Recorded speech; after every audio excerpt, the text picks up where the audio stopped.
I want to start with the thing nobody believes, not the creature, the kindness. People hear this kind of story, and they expect to be frightened. They expect the part where something enormous comes out of the dark, and the person barely escapes. That is not this story. This story is about a man who was dying alone in the woods in January, in Maine, in weather that was serious enough that the search and rescue coordinator, who briefed me later, said, and I am quoting him directly, "We were not expecting to find him alive." And about what found him first. My name is Robert Pelletier. I am 68 years old. I grew up in Aroostook County, in the far north of Maine, and I've spent most of my life in the woods, working timber, hunting, guiding, and for 11 years running a small wilderness survival school out of a property I own near Oxbow. I am not a man who frightens easily. I am not a man who imagines things. I have spent more nights alone in the Maine woods than I can accurately count, and I know what is out there, and I know what is not. Or I thought I knew what was not. January of 2019, I was 63 years old. I had gone out to check on a section of trail I maintain on the back of my property, about 3 miles in. Nothing technical, a trail I have walked hundreds of times. I knew a storm was coming. I thought I had more time than I had. I was wrong about that. And being wrong about that in Aroostook County in January has consequences. The temperature dropped faster than the forecast said. The snow came sideways. And somewhere in the whiteout, I made a wrong turn off a trail I have walked hundreds of times, and walked it confidently in the wrong direction for about 40 minutes before I understood what I had done. I turned around, and I couldn't find the trail. Not because it was not there, because the snow had covered it completely. In 40 minutes, the way Maine snow covers things when it is serious about it. I want to tell you what that feels like, to be a man who knows the woods, who has taught other people how to survive in the woods, who has his whole professional identity built around knowing what to do in the woods, and to be standing in a whiteout in January, in Aroostook County, not knowing where the trail is. It feels like a particular kind of cold that has nothing to do with temperature. I had my gear. I was not unprepared. But I was also 63 years old, and I had a heart condition I'd been managing for 4 years. And the combination of cold and exertion and stress, when they arrived together, arrived badly. I felt it in my chest about 20 minutes into trying to find the trail. Not pain, exactly. A pressure. The kind of pressure that has a message in it, and the message is, stop. I stopped. I found a big spruce, the kind with low branches that shed snow and create a dry pocket underneath. And I got under it, and I did what I tell my students to do. I stopped moving. I conserved heat. I assessed what I had, and I understood, fairly quickly, that what I had was not going to be enough. Not for the night. Not in this. I will not describe the next several hours in detail, partly because some of it I do not clearly remember, partly because the parts I do remember are not the parts that matter for what I am about to tell you. What matters is this. It was somewhere around 4 in the afternoon, which in Maine in January means it is already getting dark, and I was in bad shape. The pressure in my chest had not gone away. My core temperature was dropping. I could feel it in the way my thinking had gotten slow and strange. I had done everything I could do, and it was not going to be enough. I knew that. I am a man who has spent his professional life being honest about situations, and I was being honest about this one. And then the snow to my left moved. Not the wind moving the snow. Something underneath the snow, moving through it. I thought, animal? And then it stood up. And it was not an animal. Or not any animal I had a name for. It was very large. It had been moving through the snow the way a moose moves through deep snow, pushing through rather than stepping over. And when it stood fully upright, it was tall enough that the low branches of the spruce I was under, which had seemed significant from my position on the ground, were at about its chest height. It looked at me. I looked at it. I want to be precise about what I felt in that moment, because I think precision matters here. I did not feel fear. I have thought about this many times since. I was hypothermic, and in cardiac stress, and alone in a whiteout, and something 8 feet tall had just risen out of the snow 12 feet away from me. And I didn't feel fear. I felt, and I recognize how strange this sounds, relief. Like something had arrived, like the situation, which had been deteriorating without any prospect of improvement, had just changed. It stood there for a moment, looking at me. And then it did something that I have described to exactly 3 people in the 5 years since, and that I am describing now, and that I expect most people who hear it will not believe. It crouched down.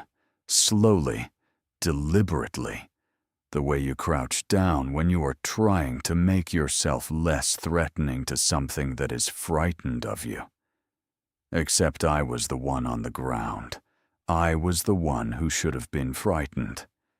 It crouched down to my level, and it looked at me, and it reached out one hand. And hand is the right word. I want to be clear about that. It was a hand. Large, dark, with the same structure as a human hand, and it placed that hand on the snow in front of me. Not on me, not touching me, in front of me. The way you extend a hand toward an animal you want to approach. The way you let it smell you, learn you, decide about you. I looked at the hand, I looked at its face, and I put my hand on the snow next to its hand. I do not know why I did that. I was not thinking clearly. But I think, in the way that the body sometimes knows things the mind is too slow or too frightened to know, I think my body understood what was being offered, and was saying, yes. What happened next, I am going to tell you plainly, because it is the only way I know how to tell it. It picked me up. Not roughly. Not the way you pick up something you are indifferent to. Carefully. The way you pick up something you understand to be fragile and don't want to damage. It held me against its chest. And it was warm. Warm in a way that was not just body heat. Warm in a way that I have not been able to fully account for. Warm the way certain places in the woods are warm, even when they shouldn't be. Warm the way a south-facing rock is warm in March, when the air is still cold. And it walked. I do not know how long it walked. I was not fully conscious for all of it. I have patches of memory. And in those patches, what I remember is the motion, steady and unhurried, and the warmth, and a sound that I cannot describe precisely, but that I will try. It was low. It was rhythmic.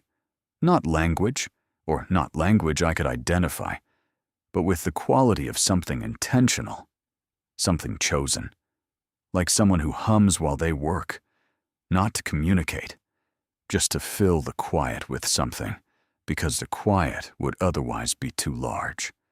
It was the loneliest sound I have ever heard. Not because it was sad, because it was solitary. Because it was the sound of something that had been doing what it was doing, alone, for a very long time. I woke up in my own equipment shed, which is about 100 yards from my house, and which was unlocked, and which was, compared to the January woods outside, warm. I was on the floor, on a tarp I keep in there, and I was wrapped in 2 moving blankets that I also keep in there, because I am an organized man, and I keep useful things where I can find them. I do not keep them folded on the floor. I keep them on a shelf. Someone had taken them off the shelf and put me on the floor and covered me with them, and then left. The door was closed, but not latched, because the latch is on the inside, and whatever had closed the door had done so from the outside. I lay there for a while, taking stock. The pressure in my chest had eased. I was cold, but not dangerously cold. I was alive, and I was on my own property, and the storm was still going outside, but I was inside, and I was going to be all right. I lay there, and I thought about the hand in the snow, the careful way I had been picked up, the warmth, the sound, and I thought, it knew where I lived. It knew which building to bring me to. It knew that the shed was unlocked and had blankets and was better than the house, because the house would have required opening a door from the inside, and the shed did not. It had thought about this. It had solved a problem, not a simple problem, the problem of a man who needed shelter, and who could not get himself to shelter, and who needed to be gotten there, and what shelter to get him to. It had solved that problem, carefully, and then it had left. My wife found me 2 hours later. She had called search and rescue at the 3-hour mark, when I had not come back, because she is a practical woman who does not wait too long to do practical things. They found me in the shed, sitting up by then, with a cup of coffee she had brought me, because she is also a woman who prioritizes correctly. I told them I had found shelter on my own. I told them I had gotten turned around and found my way back. I told them the chest pressure had been exertion, not cardiac. I did not tell them what had actually happened, not because I was ashamed, not because I did not believe it, because I did not think it was any of their business. What happened to me in those woods is between me and whatever was in those woods. And I am a private man. I have gone looking. I want to be honest about this. In the months after, in conditions that were safer than January, I went back to the area where I had sheltered under the spruce, and I looked. I found the spruce.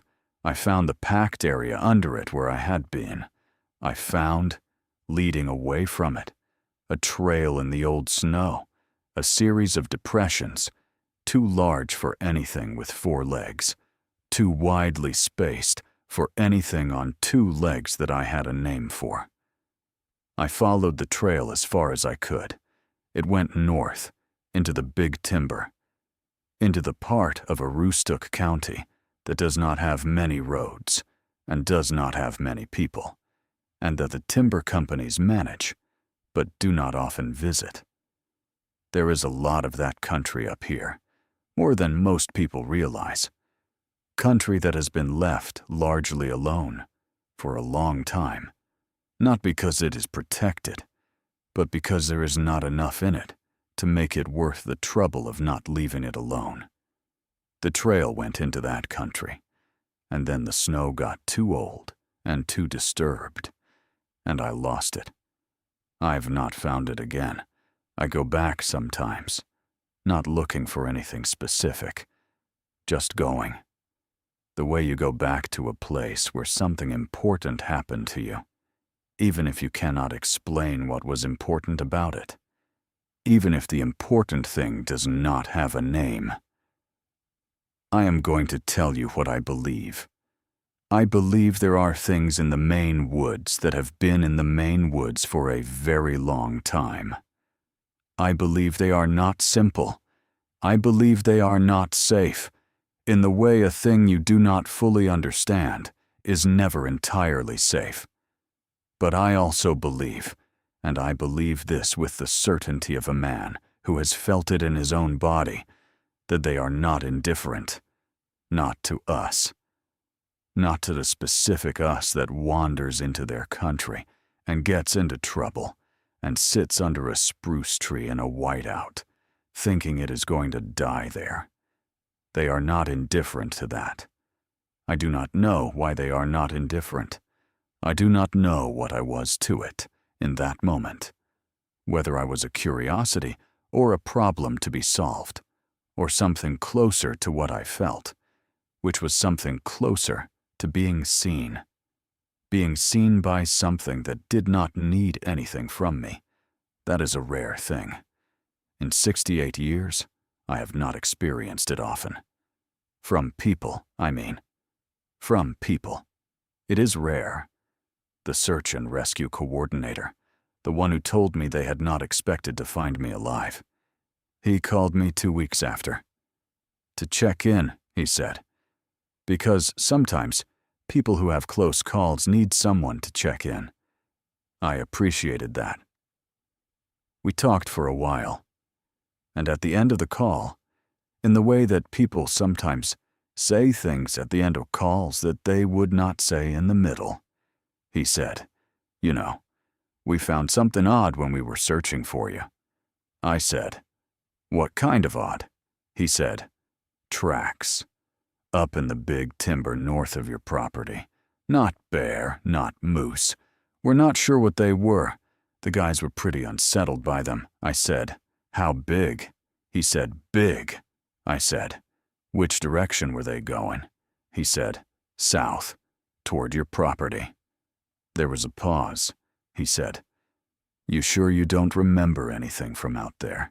Anything that might explain how you got from where you were to your shed?" I said, "I found my way back on my own." He said, "Okay." He did not sound like he believed me. I did not explain further, because it is between me and what was in those woods. And I am a private man.